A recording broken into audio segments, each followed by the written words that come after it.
Hey guys, welcome back to The Readers. I hope you're having an amazing day. Let's get right into the stories. The first one is Pro-Revenge Story. I was working at our overseas office in Singapore last year, handling various business expenses. Our receipts were naturally in Mandarin and local dialects. These expenses covered typical office needs, printer supplies, equipment, cleaning services, and marketing materials.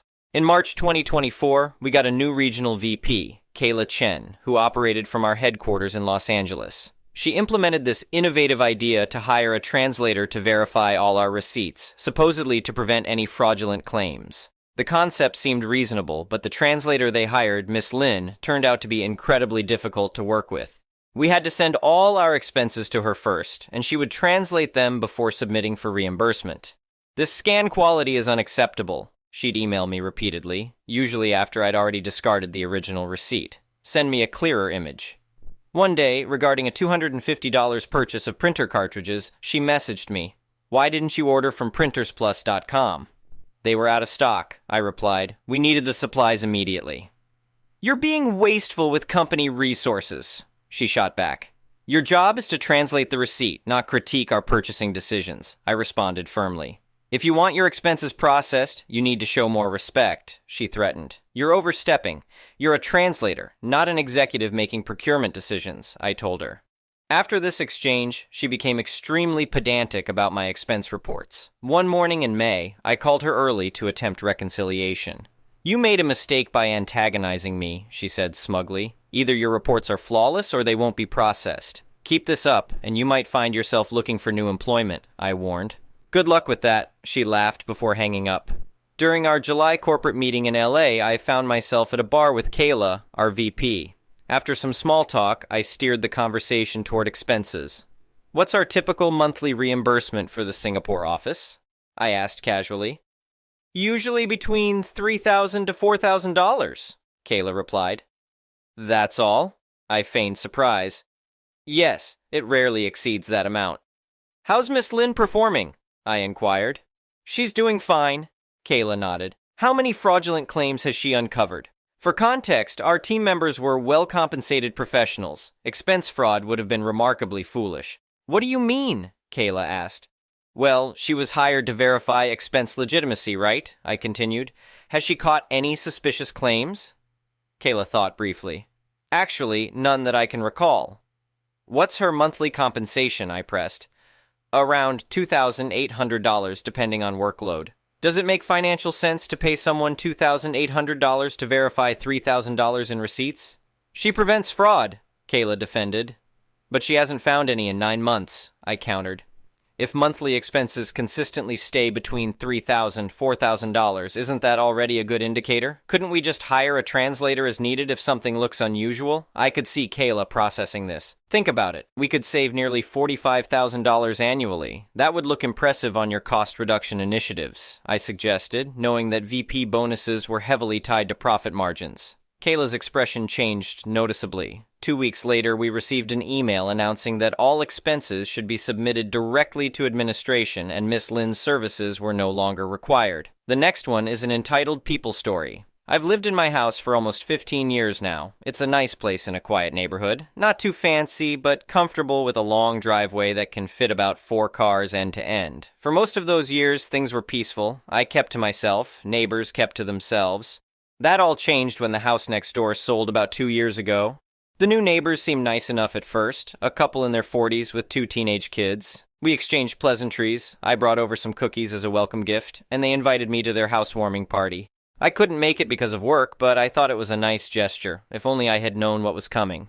About 3 months after they moved in, I noticed they started having a lot of gatherings. Nothing wrong with that. People are allowed to have friends over. But then they started using my driveway without asking. At first, it was just 1 car, and I figured maybe they thought it was okay since I wasn't using the whole driveway. I knocked on their door and politely mentioned that I'd prefer if their guests didn't park in my driveway without asking first. "Oh, sorry about that," the husband said with a smile that didn't quite reach his eyes. "Won't happen again." But it did happen again. The very next weekend, 2 cars in my driveway. I knocked again, reminded them of our conversation. This time, the wife answered. "It's just for a few hours," she said with a dismissive wave. "Your driveway is so big and you're not even using it all." I was a bit taken aback by her attitude, but tried to remain calm. It's still my property, and I'd appreciate it if you'd respect that. She rolled her eyes but agreed. The cars were moved within the hour. This back and forth continued for a few months. Sometimes they'd ask permission, usually last minute. Sometimes they wouldn't. I tried to be accommodating when they asked, figuring that's what good neighbors do, but the situation kept escalating. The breaking point came during a holiday weekend. I had gone to visit my sister who lives about 3 hours away, planning to stay overnight and return the next day. When I got home around noon, I couldn't believe my eyes. My entire driveway was filled with cars. Not just a couple. 11 cars were parked bumper to bumper along my driveway, with one blocking the entrance to my garage. I couldn't even pull into my own property. I was livid. I walked next door and could hear music and laughter coming from their backyard. They were having some kind of massive party. I knocked loudly, and the husband answered, beer in hand. "Hey, neighbor, what's up?" he said cheerfully, as if nothing was wrong. "What's up is that there are 11 cars in my driveway and I can't even get into my own house," I said, trying to keep my voice steady. "Oh yeah, we're having a family reunion. We ran out of space and figured you wouldn't mind since you were away." "I do mind. I'm back now and need access to my property." He shrugged. "Well, everyone's having a good time. Can't you park on the street for a few hours? The party will be over by tonight."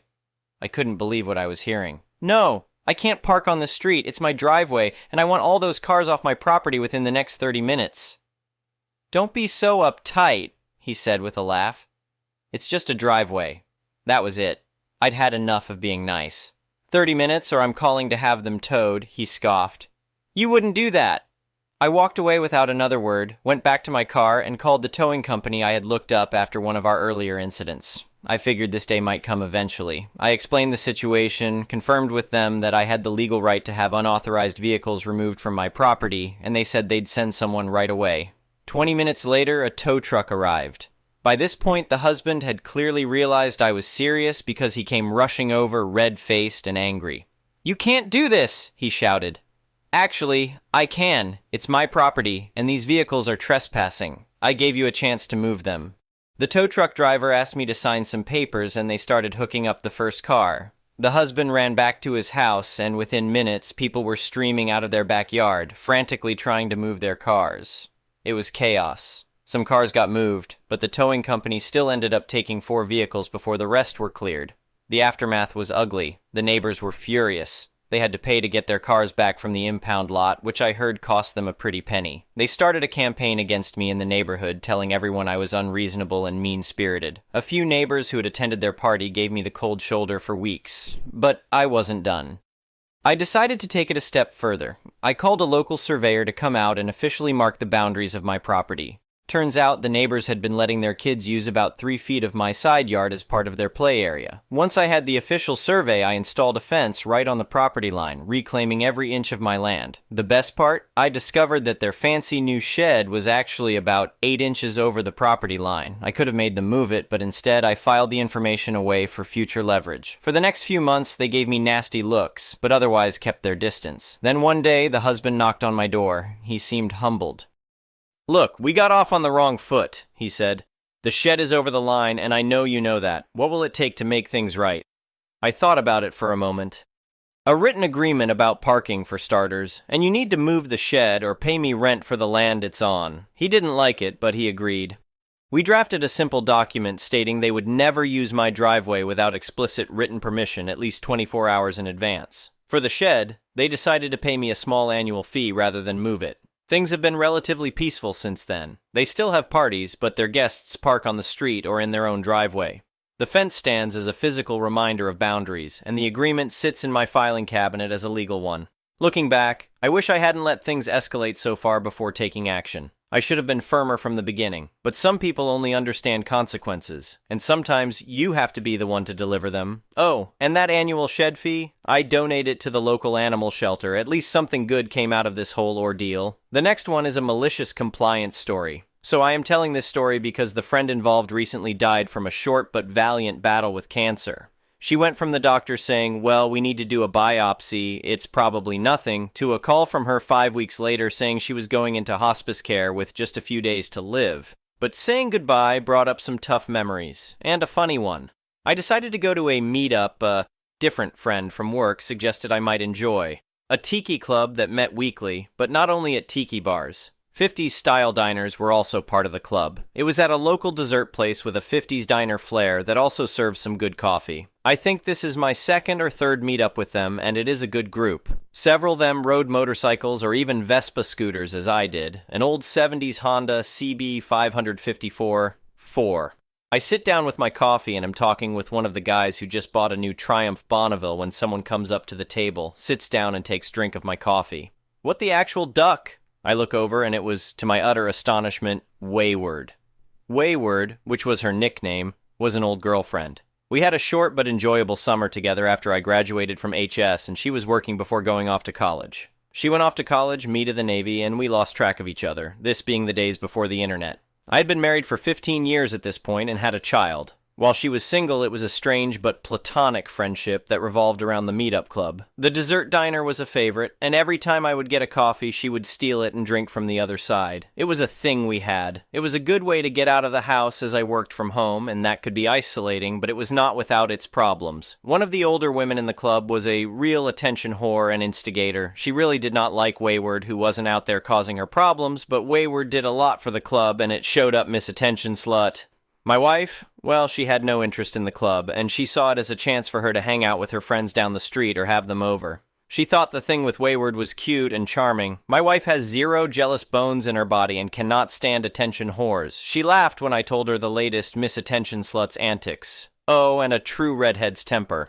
So several years of friendship and the club go by with various amounts of harassment and whispered rumors by Miss Attention Slut. It was the yearly club planning dinner, and Miss Attention Slut had had more than her share of box wine. Wayward, who got tied up with a patient and was late, came in after the dinner and gave me a hug.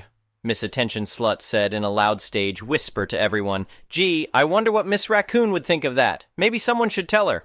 I saw red. I pulled out my phone and speed dialed my wife.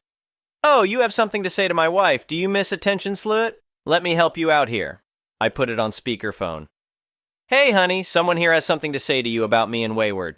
"Oh, hand me over to her, dear." And when Miss Attention Slut tried to say something, Miss Raccoon let her temper fly. She read her the riot act, mocked her, ripped her up one side and down the other, and told her to keep her nose out of other people's business if she liked the way it looked. She would never hurt anybody, but it sounded like she would, and that was what counted. The club heard it. It grew silent. Miss Attention Slut was imitating a fish out of water. She was turning even pinker than the wine could account for, and Miss Attention Slut was imitating a fish out of water making ah sounds. Then my wife started to laugh, which her laugh is very infectious. Other people started to laugh. Miss Attention Slut started to really turn pink, then ran out of the room. A 60-year-old woman crying like a toddler. Well, in the spirit of the Tiki Club, here is to you, Wayward, fair winds and following seas. Down's the last of his Mai Tai. The next one is an entitled people story. Recently, my best friend showed me some videos he found of people reading my posts on YouTube for content, and they just ranted, over-exaggerated half of everything I said and completely skipped over numerous things. They even complained that I put in too much detail. To be honest, I laughed my ass off seeing them rant. I'm not going to say they're wrong about me detailing too much, because they weren't. I wouldn't say I'm so big of a talker in person, but through a keyboard, all bets were off. One of the few things I was kinda angry about was when they tried to call BS on the dugout fort I made in the woods when I was 11, and they kept saying I was 8. Come on guys, get your details right if you're going to rant about something, or someone you only know through a Reddit account. Also, that fort was a hole, dug in soft forest dirt. It's not like I needed a jackhammer when digging it out, and I worked for weeks on it. Any determined kid in reasonably good shape with even the most basic of tools could have built that fort. But if they hated how descriptive I was and how much I mentioned my bike or genders of people I know, then why were they even reading it on air, if not for views and a reason to gripe at a man they've never met?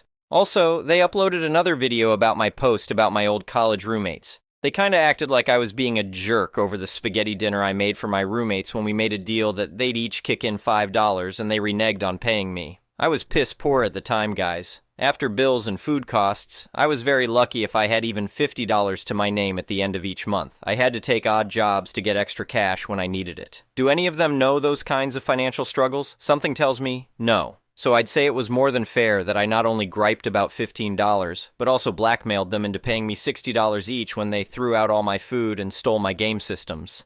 Anyway, since I came back for this, I may as well tell the last thing thus far that happened with my ex-wife. A couple months ago, I closed on a one-bedroom condo that I got for an excellent price. The ones selling it were an elderly couple that were moving to Arizona, and their son is a co-worker of mine. The condo is fairly outdated, but it's in good shape, with a surprisingly large closet I can fit my bike into. The condo is slightly farther from my work than the apartment I was renting before, and I had to buy my way out of my prior lease. But the condo was too nice a deal to pass up. And it's in a bit of a safer area, so I've taken to riding my bike to work sometimes, even though I'm kind of afraid of getting hit by a car. And I've been getting into better shape thanks to the extra riding. I also had to replace my bike's crank axle caged bearings because the original ones didn't hold up. But otherwise, it's still more or less exactly how it looked in the picture I posted a while back. As for my condo, I expected my narcissistic estranged mother to contact me about it because she'd naturally want something from me when I get a leg up in life. But it was my ex who contacted me instead. I guess she'd been stalking my social media or something. Not surprised about that. I'd been living in the condo about 3 weeks when I got an evening phone call. I was playing video games and answered my phone by reflex. As soon as I knew it was her, I turned on the recording app on my phone and told her I was recording. She didn't care one bit and sounded very drunk. I'd dealt with her bad drinking many times, and the more drunk she is, the more childish she is. She once got so drunk that she got in a whose assets are bigger, smaller fight with some random woman at a bar. And when I got her home, she kept trying to walk into the neighbor's house, and I had to forcibly drag her into our place, where she vomited all over me, and I had to clean myself and her up before making her go to bed. And I had to stay up for another hour to make sure she didn't try to get up and try to walk off, which happened a few times before. She woke up half naked on the floor of the kitchen once, and another time woke up in the backyard when it started raining. I don't think I should describe in detail the worst time here, due to certain objects being in certain places when she somehow woke up hungover in her car. I had to bring out a blanket to wrap her in, and thankfully no neighbors saw. But all that crap was mild compared to the other stuff she put me through while we were married. Back to the phone call, I pointed out to my ex that she and I don't really have anything left to do with each other and asked what she wanted. She went on a drunken rant about me buying the condo. She kept talking about how her life is crap, she has debt she's paying off alone, she got written up at work, she had to sell her BMW to save money, has to drive some crappy old used car now. No, she didn't elaborate on what kind of car, year, or a model. But she's always loved BMWs. She keeps losing friends. The guy she was dating recently dumped her, and she hates her apartment because it's small and her neighbors suck. And here I am with a great condo she'd strangle someone to be living in. I told her none of that really had anything to do with me, and then she insulted me and told me I left her all alone after I caused her mother to keel over from a heart attack. I reminded her that she admitted in the divorce why she was really married to me, and I wasn't going to remain trapped in a marriage where I was getting used for my wallet all the time. Then I pointed out it's because of her entitled attitude that she can't keep a man or a friend in her life. She lost it on me, and I could barely understand anything she was saying. I hung up on her, and she started texting me like mad. I just shut the phone off for the night and let her fume. The next morning, I turned my phone on to get a flood of messages and texted her back that if she won't leave me alone, I'd look into filing for a restraining order. She just texted me back a middle finger. But then that evening, she called me while drunk again. I bluntly told her I was recording her again, and I did not want to talk to her. She told me to shut up, and she was going to get her rant in. I hung up just before she finished that sentence. She immediately called back. I answered, and let her go on for about 10 seconds before hanging up again. So she went back to texting. She admitted she was jealous if I bought the condo and that her life shouldn't suck right now when mine is doing better than ever. I pointed out that the only one screwing up her life is her. She ruined our marriage, and she knows it. I wasn't surprised how she kept losing people since she's so toxic. She texted back that she wasn't toxic, just misunderstood. I texted several laughing emojis and then let her have it. I reminded her about how she'd tricked me into marrying her, how she used me, lied to me, was financially controlling to me, put me down so much, let her mother put me down so much, and didn't give a crap about my key collection being stolen by her mother when she knew it was my pride and joy. She just used me for financial security. I'd say that's pretty damn toxic. There was just no point in trying to save a marriage as doomed as ours was, especially since she blamed me for her mother's death. I didn't unalive the old witch. Her mother's fast food addiction and hoarder house that was filled with decades-old garbage, rodent infestation, and black mold did her in.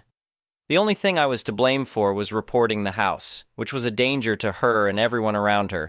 My ex texted back a crying emoji, then an anger emoji, then a middle finger emoji followed by a poop emoji. I sarcastically texted her that was real mature, along with an eye roll emoji. I can only imagine how much she was losing it on her end, because I got a garbled mess of letters for a second, followed by her calling me a POS that thinks I'm better than her. I told her I could care less if I'm better than her, because it's not a high bar to get over. She gave me an FU in all caps and like a dozen exclamation points. I pointed out she's just projecting her hate onto me because she knows she screwed up. And if she hates her car so much, maybe she should get an e-bike like her mother did. Right after I texted that, my phone started ringing again. I denied the call. She tried again. I denied it again. I texted her that I was blocking her number now, and if she tries to bother me again, I'll seek legal counsel. Her last reply before I blocked the number was to say that she hopes I fall off my bike and break my neck. It's been a while now, and she's not tried to contact me again by any other means. It's really no surprise she'd blame me for her misery. She just doesn't want to own up to the fact that she's a terrible person. I'm no angel either. Anyone who's read my posts knows that. But I played the good submissive guy to my ex for far too long, and I really don't care to ever speak to her again. Update. This is a follow-up to my original story from last month, and I'm not sure where to begin because of how messed up this has all been.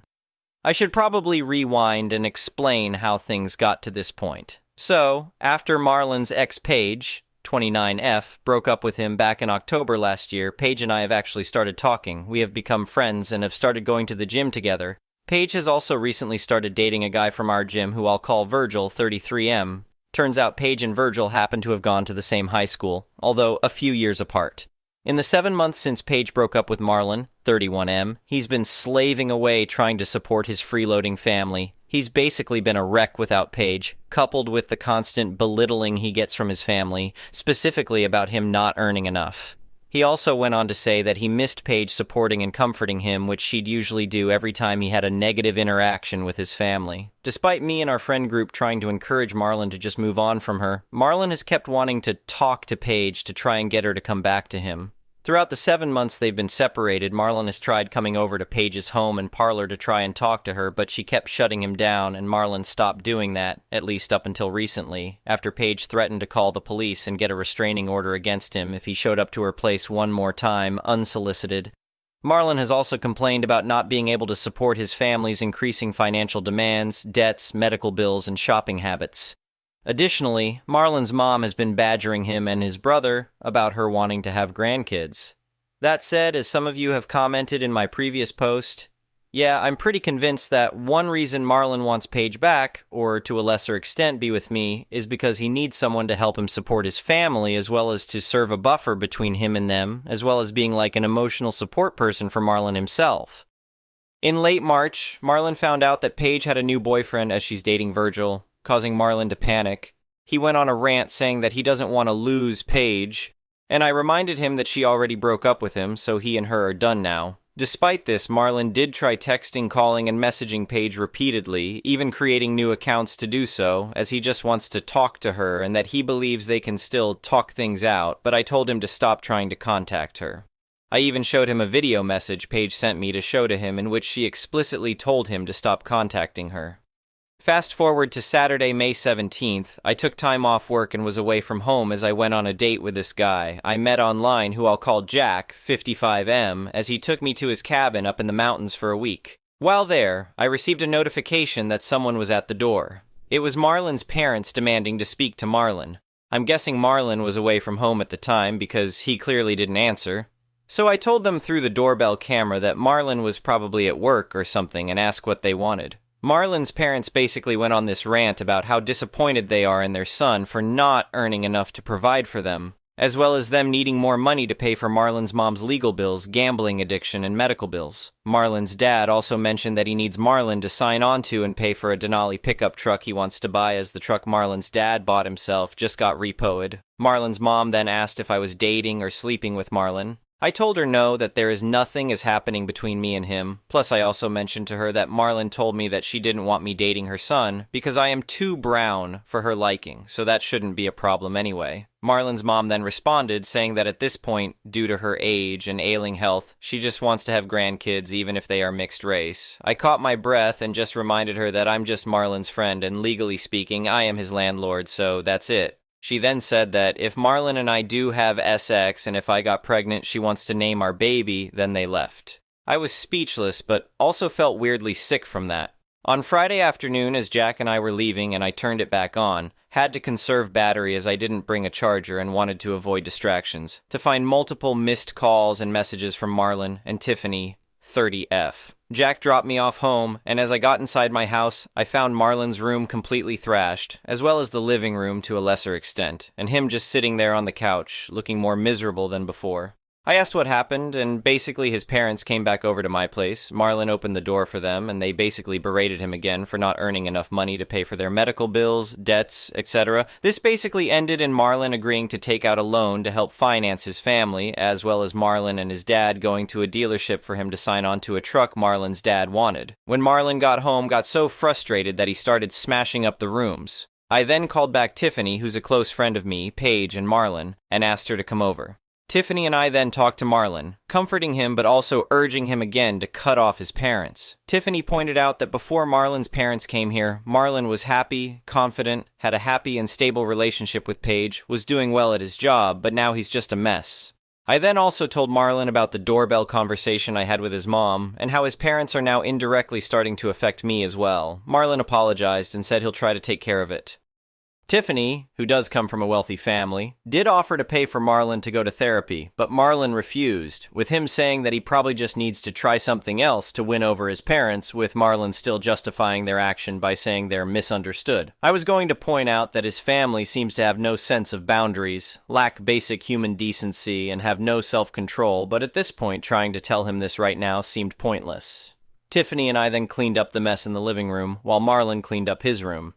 Later last night, I spoke with Tiffany and Paige on what we can do. Paige recommended something about trying to reach out to his other relatives who may be willing to support him. I'm leaning towards evicting Marlon from my family home, but I don't want to do that just yet until we could find somewhere for him to stay. I'll post an update if anything significant changes. Anyway,